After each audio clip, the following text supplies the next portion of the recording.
Hello friends, எல்லாரும் எப்படி இருக்கீங்க? இன்னைக்கு நம்ம வீடியோல தீபாவளிக்கு ஸ்பெஷலா ரெண்டு விதமான ஸ்நாக் ரெசிபி தான் நம்ம பார்க்க போறோம். கண்டிப்பா இந்த ரெசிபி நிறைய பேருக்கு தெரிஞ்சிருக்கலாம். தெரியாதவங்களுக்கு ரொம்பவே யூஸ்ஃபுல்லா இருக்கும். சரியான அளவு கொண்டு நம்ம செஞ்சிருக்கோம். ரொம்ப ஈஸியா சீக்கிரமா செய்யக்கூடிய ஒரு பலகாரம் தான் இது. தீபாவளிக்கு கண்டிப்பா நீங்க ஓமப்பொடியும் ரிப்பன் பகோடாவும் கண்டிப்பா செஞ்சு பார்க்கணும். இதுக்கு முன்னாடி தீபாவளி ஸ்பெஷலுக்கு வந்து நம்ம வீடியோஸ்லாம் அப்லோட் பண்ணியிருக்கோம். அந்த வீடியோவோட லிங்க்கை நான் டிஸ்கிரிப்ஷன் பாக்ஸில் கொடுக்குறேன். கண்டிப்பாக போய் பாருங்க.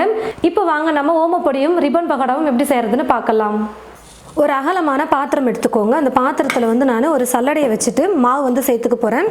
எப்போவுமே மாவு ஐட்டமே யூஸ் பண்ணும்போது நம்ம சலிச்சிட்டு செய்யும்போது நல்லாயிருக்கும். 2 கப் அளவுக்கு பச்சரிசி மாவு சேர்த்துக்கிறேன். இது வந்து வீட்டில் அரைச்ச மாவு தான். அதாவது பச்சரிசியை நல்லா தண்ணியில் ஊற வச்சுட்டு 1 மணி நேரம் இல்லை 2 மணி நேரம் ஊற வச்சுட்டு கொஞ்சம் கூட தண்ணியே இல்லாமல் நல்லா வடிச்சிட்டு வெயிலில் போட்டு நல்லா காய வச்சுக்கோங்க. ஒரு காட்டன் துணி போட்டு மாடியில் வெயிலில் கூட நீங்கள் போட்டு காய வச்சுக்கோங்க. நல்லா அரிசி காஞ்சதுக்கப்புறமா நான் வந்து மிஷினில் கொடுத்து அரைச்சி எடுத்து வச்சுருக்கேன். இப்போ அப்படி ரெடி பண்ண மாவு தான் இது பச்சரிசி மாவு. மொத்தம் 2 கப்பு நான் பச்சரிசி மாவு சேர்த்துக்கிறேன். அரிசி மாவோட வெயிட் வந்து பார்த்தீங்கன்னா 300 கிராம் இருக்கும். அரிசி மாவு எடுத்த அதே கப்பில் 1 கப் அளவுக்கு கடலை மாவு சேர்த்துக்கிறேன். நீங்கள் கப்பில் அளந்துக்கிட்டிங்கன்னா கூட போதும். இப்போ 2 கப் அரிசி மாவுக்கு 1 கப் கடலை மாவு சேர்த்துருக்கேன். இப்போ மாவு முதல்ல சலிச்சு எடுத்துக்கலாம். மாவை வந்து சலிச்சு எடுத்துக்கிட்டேன். இப்போ இது கூட ஸ்பூன் ஃபுல்லாக 3 ஸ்பூன் அளவுக்கு பொட்டுக்கடலை மாவு நான் சேர்த்துக்க போகிறேன். ரொம்ப அதிகமாக சேர்க்க வேணாம், 3 ஸ்பூன் சேர்த்திங்கன்னா போதும். பொட்டுக்கடலையை மிக்சியில் போட்டு நல்லா நைஸாக அரைச்சி எடுத்து வச்சுருக்கேன். அதை சேர்த்துக்கிறேன். உப்பு தேவையான அளவுக்கு சேர்த்துக்கிறேன். 2 சிட்டிகை அளவுக்கு பெருங்காயத்தூள் சேர்த்துக்கிறேன். எப்பவுமே கடலை மாவு சேர்த்து செய்யும் போது பெருங்காயத்தூளும் சேர்த்துக்கோங்க. காரத்துக்கு 1 ஸ்பூன் வெறும் மிளகாய்த்தூள் சேர்த்துக்கிறேன். 1.5 ஸ்பூன் அளவுக்கு வெள்ளை எள் எடுத்துருக்கு, அதை சேர்த்துக்கிறேன். கடைசியாக இது கூட 2 ஸ்பூன் அளவுக்கு வெண்ணெய் சேர்த்துக்க போகிறேன். வெண்ணெய் சேர்த்து செய்யும் போது ரொம்ப சூப்பராக இருக்கும் ஓலை பகோடா சாப்பிட்றதுக்கு. உங்களுக்கு வெண்ணெய் சேர்க்க பிடிக்கலனா, ஒரு வேளை வெண்ணெய் இல்லைன்னா எண்ணெய் சேர்த்துக்கலாம். எண்ணெயை வந்து சூடு பண்ணி சேர்த்துக்கோங்க. ஒரு 2 இல்லை 3 ஸ்பூன் எண்ணெயை சூடு பண்ணி சேர்த்துக்கோங்க. ஆனால் முடிஞ்ச அளவுக்கு வெண்ணெயை சேர்த்து செய்யுங்க, அப்போ ரொம்ப சூப்பராக இருக்கும் சாப்பிட்றதுக்கு. முதல்ல இது எல்லாத்தையும் சேர்த்து நல்லா மிக்ஸ் பண்ணி விட்டுக்கலாம். வெண்ணெய் வந்து ரூம் டெம்பரேச்சருக்கு எடுத்து வச்சுக்கோங்க. ஃப்ரிட்ஜில் இருந்ததுன்னா முன்னாடியே சமைக்கிறதுக்கு ஒரு 1/2 மணி நேரம் 1 மணி நேரத்துக்கு முன்னாடி எடுத்து வச்சுருங்க. எல்லாத்தையும் சேர்த்து நல்லா கலந்து கொடுத்துட்டு அதுக்கப்புறமா தண்ணி சேர்த்து நம்ம மாவு பிசைஞ்சிக்கலாம். எல்லாத்தையும் சேர்த்து நல்லா கலந்து கொடுத்ததுக்கப்புறமா கொஞ்சம் கொஞ்சமாக தண்ணி சேர்த்து இப்போ நான் மிக்ஸ் பண்ணிக்கிறேன்.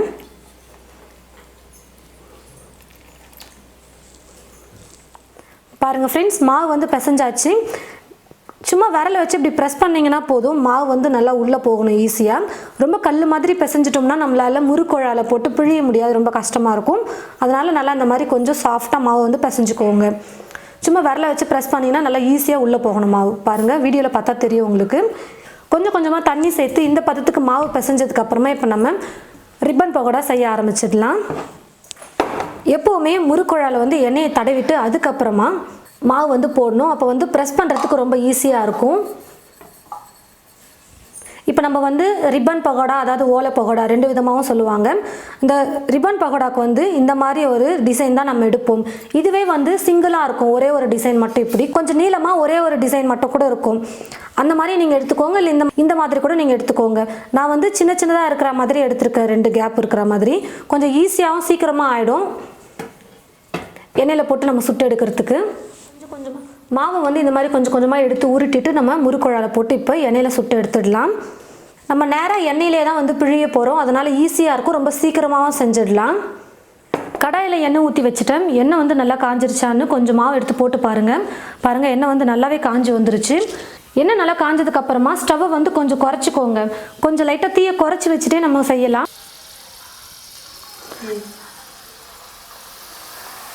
இப்படியே பிழிஞ்சு விட்டுருங்க.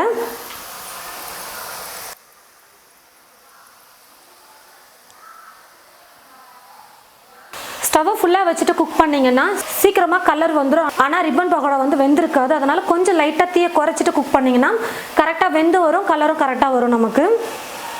இப்போ ஒரு பக்கம் லைட்டாக வெந்ததுக்கப்புறமா இன்னொரு பக்கம் திருப்பி போட்டுக்கலாம்.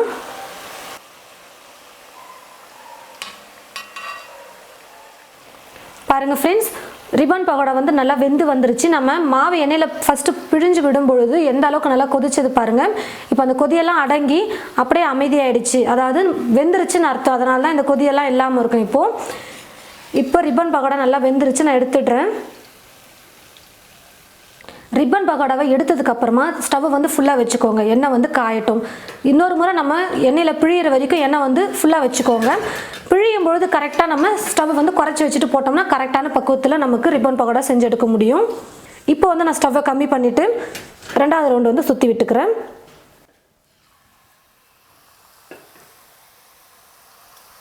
இதே மாதிரி மீதி இருக்கிற எல்லா மாவையும் ரிப்பன் பகோடாவாக செஞ்சு எடுத்துக்கலாம். பாருங்கள் ஃப்ரெண்ட்ஸ், ரிப்பன் பகோடா செஞ்சு முடிச்சாச்சு.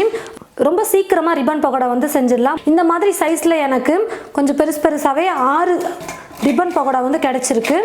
இதில் 4 இருக்குது, இங்கே வந்து 2 இருக்குது. நம்ம வந்து சின்ன சின்னதாக உடச்சி நம்ம ஸ்டோர் பண்ணி வச்சுக்கிட்டோம்னா சாப்பிட்றதுக்கு நல்லாயிருக்கும். இது வந்து நம்ம ஃபங்க்ஷனுக்கெல்லாம் போகிறோன்னு வச்சுக்கோங்களேன். இப்போது வளகாப்பு, காது குத்தல் அந்த மாதிரிலாம் இருக்குன்னு வச்சுக்கோங்க. அப்போ வந்து சீர் வைப்பாங்க பாருங்கள். அதுக்கு வந்து இந்த மாதிரி நல்லா பெருசாக நம்ம செஞ்சு உடைக்காமல் அப்படியே வச்சுக்கலாம். இப்போ நம்ம வீட்டில் சாப்பிட தானே போகிறோம் பலகாரம், அதனால் நம்ம உடச்சி சாப்பிட்டுக்கலாம்.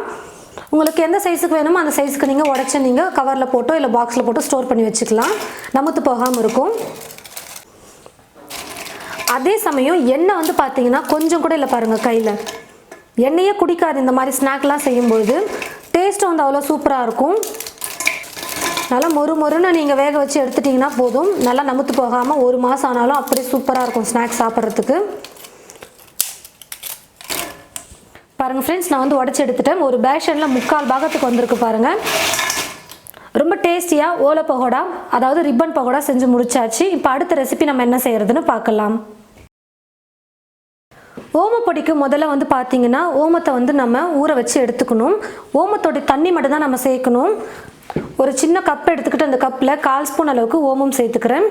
இப்போ இது கூட தண்ணி வந்து கொஞ்சமாக சேர்த்துட்டு கொஞ்சம் நேரம் ஊற வச்சுக்கலாம். ஓமம் வந்து நல்லா ஊறி அதோட சாறு வந்து தண்ணியில் இறங்கணும். அந்த தண்ணி தான் நம்ம மாவு கூட சேர்த்து மிக்ஸ் பண்ண போகிறோம். அதனால் கொஞ்சம் நேரம் ஊறட்டும். ஒரு அகலமான பாத்திரம் எடுத்துக்கோங்க மாவு பிசைகிறதுக்கு. இப்போது இந்த பாத்திரத்தில் 2 கப் அளவுக்கு கடலை மாவு சேர்த்துக்க போகிறேன். 2 கப் கடலை மாவுக்கு 1/2 கப் அளவுக்கு பச்சரிசி மாவு சேர்த்துக்கிறேன். உப்பு தேவையான அளவுக்கு சேர்த்துக்கிறேன். எப்போவுமே கடலை மாவு செய்யும்போது பெருங்காயத்தூள் சேர்த்து செய்கிறது ரொம்ப நல்லது. 2 சிட்டிகை அளவுக்கு பெருங்காயத்தூள் சேர்த்துக்கிறேன். ஓமப்பொடி நல்லா கலர் வரணும், அதுக்காக 1/4 ஸ்பூன் அளவுக்கு நான் மஞ்சள் தூள் சேர்த்துக்க போகிறேன். வெண்ணெய் வந்து பார்த்தீங்கன்னா 1 ஸ்பூன் ஃபுல்லாக நான் நிறையாவே எடுத்திருக்கேன். ரூம் டெம்பரேச்சரில் வெண்ணெய் வந்து இருக்கணும். ஃப்ரிட்ஜில் இருந்ததுன்னா நீங்கள் முன்னாடியே ஒரு 1/2 மணி நேரம் இல்லை 1 மணி நேரத்துக்கு முன்னாடி எடுத்து வெளியில் வச்சுருங்க. இப்போ இது எல்லாத்தையும் சேர்த்து நம்ம நல்லா மிக்ஸ் பண்ணி விட்டுக்கலாம். ஓமப்பொடிக்கு வந்து பார்த்தீங்கன்னா காரமெல்லாம் சேர்க்க மாட்டாங்க. ஒருவேளை உங்களுக்கு காரம் வேணும்னு நினச்சிங்கன்னா ஒரு 1/4 ஸ்பூன் இல்லை 1/2 ஸ்பூன் மிளகாய்த்தூள் கூட சேர்த்துக்கலாம். ஆனால் வந்து காரம் வந்து சேர்க்க மாட்டாங்க. வெண்ணெய் எல்லாத்தையும் சேர்த்து நல்லா மாவோட மிக்ஸ் பண்ணதுக்கப்புறமா நம்ம தண்ணியில் ஊற வச்சுருக்கிற அந்த ஓமத்தை சேர்த்துக்கலாம். ஓமம் வந்து பார்த்திங்கன்னா அப்படியே சேர்க்கக்கூடாது. ஓமம் தண்ணி மட்டும்தான் நம்ம சேர்க்கணும். இப்போ நான் வந்து ஒரு வடிகட்டி யூஸ் பண்ணி இந்த தண்ணியை மட்டும் வடித்து சேர்த்துக்கிறேன். இது கூடவே தண்ணி வந்து கொஞ்சம் கொஞ்சமாக சேர்த்து மாவு பிசைஞ்சிக்கலாம். நல்லா மாவு வந்து கொஞ்சம் இலக்கமாக இருக்கிற மாதிரி தான் பிசையணும். முறுக்குக்கு இப்போ ரிப்பன் பகோடாக்கெல்லாம் மாவு பிசைஞ்சோம் பார்த்தீங்களா, அதை விட கொஞ்சம் இலக்கமாக மாவு பிசையணும்.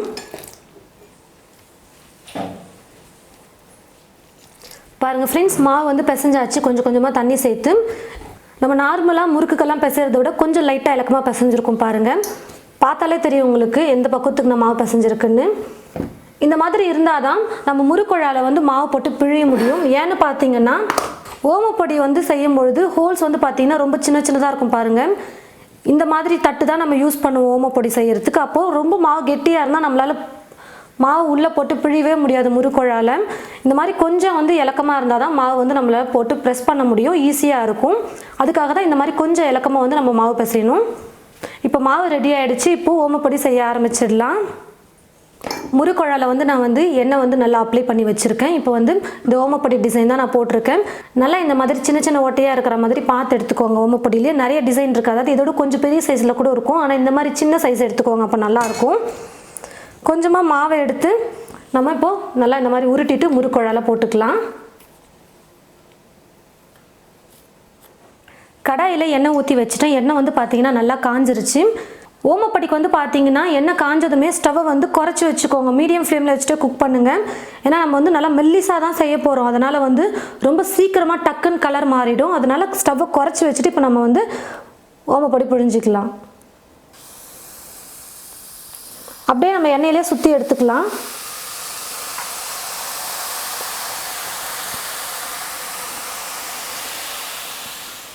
உங்களுக்கு எந்த சைஸில் வேணுமோ அந்த சைஸுக்கு நீங்கள் புழிஞ்சு விட்டுக்கோங்க. ஷேப்லாம் வரணும்னு அவசியமே இல்லை. இப்போது எண்ணெயில் போட்டதுமே ஒரு 30 செகண்ட் குக் ஆனதும் திருப்பி போட்டுக்கோங்க. ரொம்ப டக்குன்னு வெந்துடும். ஓமப்பொடி வந்து ரொம்ப நேரம் டைம்லாம் எடுக்காது. பாருங்கள், ஒரு நிமிஷமே அதிகம் தான் ஓமப்பொடி குக் ஆகிறதுக்கு. உடனே வெந்துருச்சு பாருங்கள். ஏன்னா நல்லா மெல்லிஸாக இருக்குது நம்ம போட்டிருக்கிறது. அதனால் டக்குன்னு எண்ணெயில் போட்டதுமே வெந்துடும். இதே மாதிரி இருக்கிற மாவு எல்லாத்தையும் நம்ம முறுக்குழாயில் போட்டு ஓமப்பொடி செஞ்சு எடுத்துக்கலாம். எல்லாத்தையும் செஞ்சு முடிச்சதுக்கப்புறமா கடைசியாக நான் வந்து கொஞ்சம் கருவேப்பிலையை எண்ணெயில் போட்டு நான் பொரிச்சு எடுத்துக்க போகிறேன். ஸ்டவ்வை வந்து ஆஃப் பண்ணிவிட்டு அதுக்கப்புறம் கருவேப்பிலையை போட்டு நம்ம பொரிச்சு எடுத்துக்கலாம். இப்போ பாருங்கள், நல்லா பொரிஞ்சு வந்துருச்சு. நான் எடுத்துடுறேன். பாருங்கள் ஃப்ரெண்ட்ஸ், ஒரு பேஷன் ஃபுல்லாக நான் வந்து ஓமப்பொடி வந்து செஞ்சு எடுத்துக்கிட்டேன். ஓமப்பொடியெல்லாம் வந்து பார்த்தீங்கன்னா ரொம்ப அதிகமாக வரும். கொஞ்சமாகவும் சேர்த்திங்கனாலே ரொம்ப நிறையா வரும். இப்போ நான் வந்து கையிலே அப்படியே ஓமப்பொடியை நொறுக்கிடுறேன். அப்போ தான் நம்ம மிக்சர் மாதிரி சாப்பிட்றதுக்கு நல்லாயிருக்கும். எவ்வளோ நல்லா முறுமுறுன்னு வந்திருக்கு பாருங்கள். எல்லாத்தையும் நான் வந்து கையிலே நொறுக்கிட்டேன். இப்போ வந்து பார்த்தீங்கன்னா எடுத்து சாப்பிட்றதுக்கு ரொம்ப சூப்பராக ரெடி ஆகிடுச்சு ஓமப்பொடி. இப்போ இது கூட எண்ணெயில் பொரிச்சு வச்ச கருவேப்பிலையை சேர்த்துக்கிறேன். பாருங்கள் ஃப்ரெண்ட்ஸ், இன்றைக்கி நம்ம வீடியோவில் 2 விதமான தீபாவளி பலகாரம் ரெடி பண்ணியிருக்கோம். கொஞ்சம் மாவு இருந்தாலே போதும், நிறைய வரும். வீட்டில் இருக்கிற எல்லாருக்கும் சாப்பிட்ற அளவுக்கு ரொம்ப சூப்பராக நமக்கு ஸ்நாக் கிடைக்கும். அது மட்டும் இல்லாமல் சொந்தக்காரங்களுக்கு, தெரிஞ்சவங்களுக்கு எல்லாருக்கும் நம்ம பலகாரம் கொடுப்போம். அதுக்கு செய்யறதுக்கான ஒரு சூப்பரான ரெசிபி இது. கண்டிப்பாக நீங்கள் உங்களுடைய வீட்டில் வரக்கூடிய தீபாவளிக்கும் இந்த மாதிரி ரிப்பன் பகோடாவும் ஓமப்பொடியும் செஞ்சு பார்த்துட்டு எப்படி இருக்குன்னு மறக்காம கமெண்ட் பாக்ஸில் வந்து கமெண்ட் பண்ணுங்கள். இந்த வீடியோவை மற்றவங்களுக்கும் ஷேர் பண்ணுங்கள். இது போல் நிறைய ரெசிபிஸ் பார்க்க தமிழ் ஃபுட் மசாலா சேனலை மறக்காமல் சப்ஸ்கிரைப் பண்ணிக்கோங்க. கூடவே பக்கத்தில் இருக்கிற பெல் ஐக்கானை கிளிக் பண்ண மறந்துடாதீங்க. தேங்க்யூ.